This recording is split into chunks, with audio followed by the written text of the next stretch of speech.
Welcome guys GK MCQs M के channel में आपका बहुत बहुत स्वागत है। सब्सक्राइब कीजिए जीके एमसीक्यूज एम के चैनल को और पाइए रोजाना मल्टीपल चॉइस क्वेश्चन।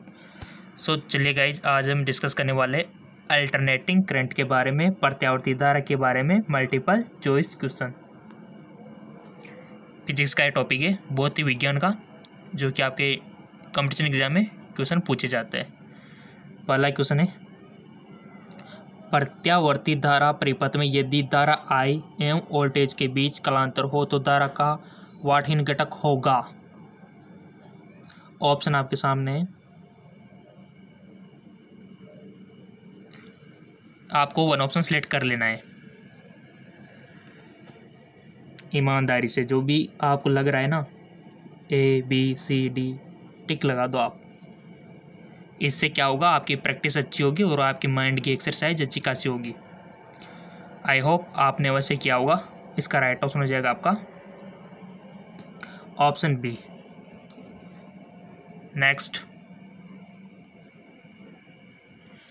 किसी प्रत्यावर्ती धारा परिपथ में धारा एवं विभवांतर के बीच कालांतर थीटा है तब शक्ति गुणांक होगा cos theta, sin theta, tan theta या फिर 1 थीटा। किसी प्रत्यावर्ती धारा परिपथ में धारा एवं विभवांतर के बीच कालांतर थीटा है तब शक्ति गुणांक आपको बताना है। इसका राइट ऑप्शन हो जाएगा आपका फर्स्ट, cos थीटा।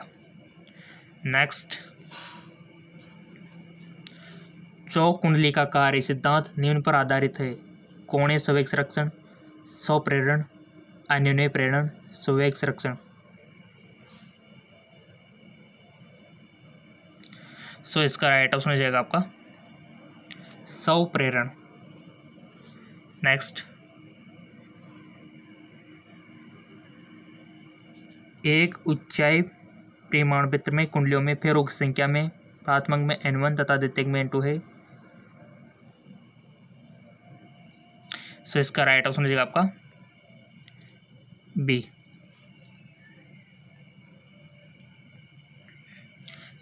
AC का समीकरण ये दिया हुआ है, ठीक है। तो धारा की आवर्ती होगी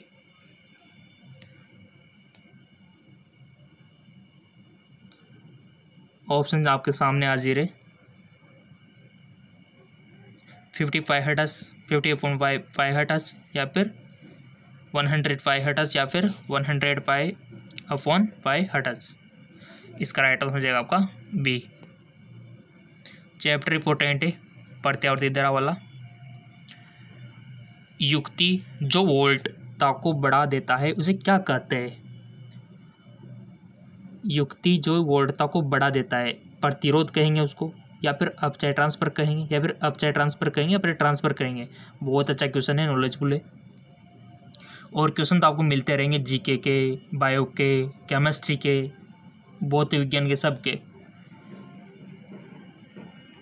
इसका राइट ऑप्शन हो जाएगा आपका बी, अपचाय ट्रांसफार्म। इसका राइट ऑप्शन हो जाएगा। अब चलते हैं अगले क्वेश्चन की ओर। इंपॉर्टेंट है, न्यूमेरिकल टाइप है। यदि LCR परिपथ में L = 8.0 हेनरी, C = 0.5, UR = 100 ओम श्रेणी क्रम में है तो अनुनादी आवर्ती होगी। बहुत अच्छा क्वेश्चन है, मोस्ट इंपॉर्टेंट है और वेरी वेरी मोस्ट इंपॉर्टेंट है। ऑप्शन आपके सामने 600 रेडियन पर सेकंड, 500 रेडियन पर सेकंड, 600 हर्ट्ज या फिर 500 हर्ट्ज। इसका राइट ऑप्शन हो जाएगा आपका ऑप्शन बी, 500 रेडियन पर सेकंड। इस सवाल को पहले तो आपको रफ पेज पे करना है ईमानदारी से, और रफ पेज में करने के बाद अगर ये आंसर आए ना तभी टिक लगाना आप, और तभी सहमत होना, ठीक है। और कोई भी कंफ्यूजन हो तो सीधा आप क्या करोगे, कमेंट कर देना, ताकि आने वाली वीडियो में इसका सॉल्यूशन हम आपको बता सके। एक चौक कुंडली का व्यवहार परिपथ में धारा को नियंत्रित करने के लिए किया जाता है। केवल AC परिपथ में, केवल DC परिपथ में, दोनों AC तथा DC परिपथ में, इनमें से कोई नहीं। इसका राइट ऑप्शन हो जाएगा सिंपल सा फर्स्ट वाला है, केवल AC परिपथ में। नेक्स्ट, LCR परिपथ में धारिक तत्वों को सी में बदलकर 4C कर दिया जाता है। समान अनुनादी आवृत्ति के लिए प्रेरित तत्वों को L में बदलकर होना चाहिए 2L, L/2, L/4 या फिर 4L। सो इसका राइट ऑप्शन हो जाएगा आपका डी 4L। नेक्स्ट, ट्रांसफार्मर के प्राथमिक तथा द्वितीय कुंडली में लेपेटों की संख्या क्रमशः 1000 तथा 3000 है। यदि 80 वोल्ट के एसी प्राथमिक कुंडली में आरोपित किया जाता है तो द्वितीय कुंडली के प्रति फेरों में विभवांतर होगा, कितना होगा? 240 वोल्ट, 2400 वोल्ट, 0.024 वोल्ट, 0.08 वोल्ट। बहुत अच्छा क्वेश्चन है। सो इसका राइट ऑप्शन हो जाएगा आपका ऑप्शन डी 0.08 वोल्ट। नेक्स्ट, अब चाहे ट्रांसफर बढ़ाता है धारा वोल्टता, इनमें से कोई नहीं, तो इसका राइट ऑप्शन हो जाएगा आपका धारा। नेक्स्ट, प्रत्यावर्ती धारा का उसमें प्रभाव प्रमुख है जूल उस्मन, पेल्टियर उस्मन, थॉमसन प्रभाव, इनमें से कोई नहीं। प्रत्यावर्ती धारा का उसमें प्रभाव प्रमुखता है, तो इसका राइट ऑप्शन हो जाएगा आपका फर्स्ट वाला जूल उस्मन। नेक्स्ट, संधारित्र का शक्ति गुणांक लगभग है 90 डिग्री, 180 डिग्री या फिर 0। संधारित्र का शक्ति गुणांक लगभग है कितना है गाइस? ऑलमोस्ट कैपेसिटर का। आई होप आपने चूज कर लिया होगा। इसका राइट ऑप्शन हो जाएगा आपका ऑप्शन डी 0। अगला क्वेश्चन, निम्नलिखित में से किसके लिए संधारित्र अनंत प्रतिरोध की तरह कार्य करता है? डीसी, एसी, टीसी तथा एसी दोनों, इनमें से कोई नहीं। सो इसका राइट ऑप्शन हो जाएगा आपका डीसी। क्वेश्चन सारे इंपॉर्टेंट है।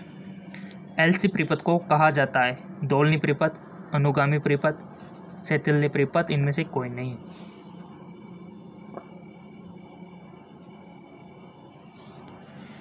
सो इसका राइट ऑप्शन हो जाएगा आपका दोलनी परिपथ। नेक्स्ट, प्रतिबाधा का ऐसा मात्रक होता है हेनरी, ओम, टेस्ला, इनमें से कोई नहीं। ऐसा मात्रक तो आपको याद ही रखना है किसी का भी, 100% क्वेश्चन बनता है मात्रक से। प्रतिबाधा इम्पीडेंस का ऐसा मात्रक होता है, इसका करेक्ट ऑप्शन हो जाएगा आपका ऑप्शन बी ओम। नेक्स्ट, देखिए गाइज, किसी भी क्वेश्चन में मिस प्रिंट हो सकता है। अगर आपको थोड़ा सा भी शंका हो तो सीधा कमेंट करना आप तो ईमानदारी से, ठीक है? कोई भी बात समझ में नहीं आ रही हो। प्रत्यावर्ती धारा का समीकरण आपके सामने दिया हुआ है। धारा के मूल माध्य वर्ग का मान होगा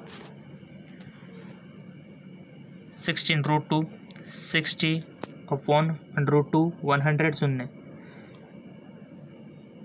प्रत्यावर्ती धारा का समीकरण धारा के मूल माध्य वर्ग का मान होगा, तो इसका राइट ऑप्शन हो जाएगा आपका ऑप्शन बी 60/√2। अगला है आपका, प्रतिघात का मात्रक होता है ओम, फैराडे, एम्पियर, म्यो। सो इसका राइट ऑप्शन हो जाएगा फर्स्ट ओम।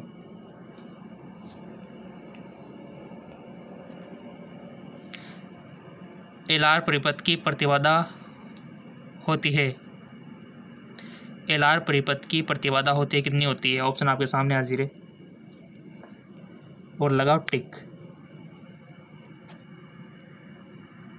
सो इसका करेक्ट ऑप्शन होगा ऑप्शन सी √r² प्लस ω² या फिर L²।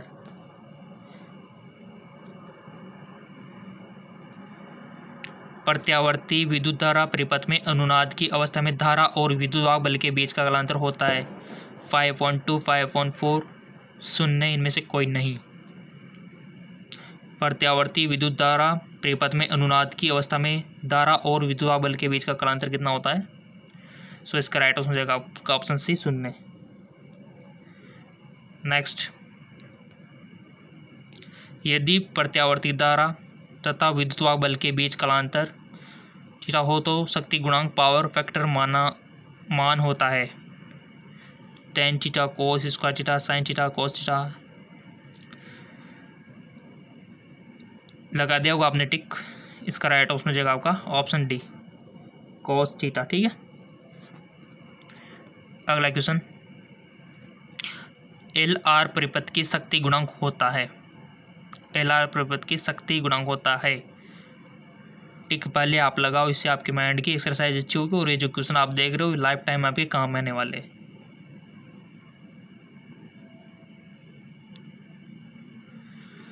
सो इसका राइट ऑप्शन हो जाएगा आपका ऑप्शन बी। नेक्स्ट, तप्त तार अमीटर मापता है प्रत्यावर्ती धारा का उच्चतम मान, औसत मान, मूल, औसत वर्ग धारा, इनमें से कोई नहीं। तो इसका राइट ऑप्शन हो जाएगा आपका ऑप्शन सी मूल औसत वर्ग धारा। अगला है आपका, ट्रांसफार्मर के कोर को परतदार बनाया जाता है ताकि उच्च धारा प्रवाहित हो सके, उच्च विभव प्राप्त हो सके, बहुवर्ग धारा द्वारा होने वाली हानि को रोका जा सके, अधिक कम की जा सके, अधिक ऊर्जा प्राप्त की जा सके। इसका राइट ऑप्शन हो जाएगा आपका ऑप्शन सी बहुवर्ग धाराओं द्वारा होने वाली हानि कम की जा सके। और जैसा कि हमने आपसे बोल रखा है कि आपके लिए एक और चैनल हमने बना रखा है जहाँ पर इंग्लिश और हिंदी मीडियम में आपको मिलता है, उसका नाम है JK लोन जॉब चैनल। इसका लिंक नीचे दिया हुआ है डिस्क्रिप्शन में, इसको फॉलो कर लेना। वहाँ पर भी आपको फिजिक्स, केमिस्ट्री, बायोलॉजी के हाई लेवल के और मिडिल लेवल के सारे क्वेश्चन मिलेंगे और दोनों चैनलों से दुगुना पोर्शन आप ले सकते हो। किसी LCR परिपथ में ऊर्जा का क्षय होता है, प्रेरक में, प्रतिरोध में, धारित्र में, या फिर इनमें से कोई नहीं। तो इसका राइट हो जाएगा ऑप्शन फर्स्ट प्रेरक में। अगला क्वेश्चन, घरेलू विद्युत आपूर्ति की आवृत्ति 50 हर्ट्ज से धारा का मान शून्य होने की आवृत्ति होगी 25, 50, 100, 200। इसका राइट ऑप्शन हो जाएगा फर्स्ट वाला यानी कि 25। अगला क्वेश्चन, भारत में आपूर्ति की जा रही प्रत्यावर्ती धारा की आवृत्ति है 50 हर्ट्ज, 60 हर्ट्ज, 100 हर्ट्ज या फिर 220 हर्ट्ज। सो इसका राइट ऑप्शन होगा आपका ऑप्शन फर्स्ट वाला 50 हर्ट्ज है। और अमेरिका में लगे वहाँ पर 60 है, हमारे भारत में 50 हर्ट्ज है। यानी कि कोई भी उपकरण हो गया यहाँ का वो अमेरिका में काम नहीं करा, क्योंकि अगर वो 50 हर्ट्ज का होगा तो, अगर 50 और 60 का होगा तो फिर कर सकता है। ठीक है, तो अलग अलग कंट्रीज़ की अलग अलग होती है। हमारे इंडिया की 50 है न्यूमेरिकल है। और जैसा कि हमने आपसे बोल रखा है कि आप हमें फेसबुक, इंस्टाग्राम पे फॉलो कर सकते हो, लिंक नीचे दिया हुआ है। काफ़ी सारी इन्फॉर्मेशन यहाँ पर मिलेगी। PDF लिंक तो आपको फेसबुक में मिल जाएगा। ठीक है, किसी प्रत्यावर्ती परिपथ में धारा कोष्टा एम्पियर तथा विभव भी परिपथ में शक्ति हानि है। देखो, इसको आपको रफ पेज में करना है और उसके बाद जो भी आपको लगे टिक लगाना है। उसके आपका जो भी आंसर आए ना, उसके बाद आपको मैच करवाना है। सो इसका राइट ऑप्शन हो जाएगा आपका ऑप्शन डी यानी कि 0। इसका राइट ऑप्शन हो जाएगा।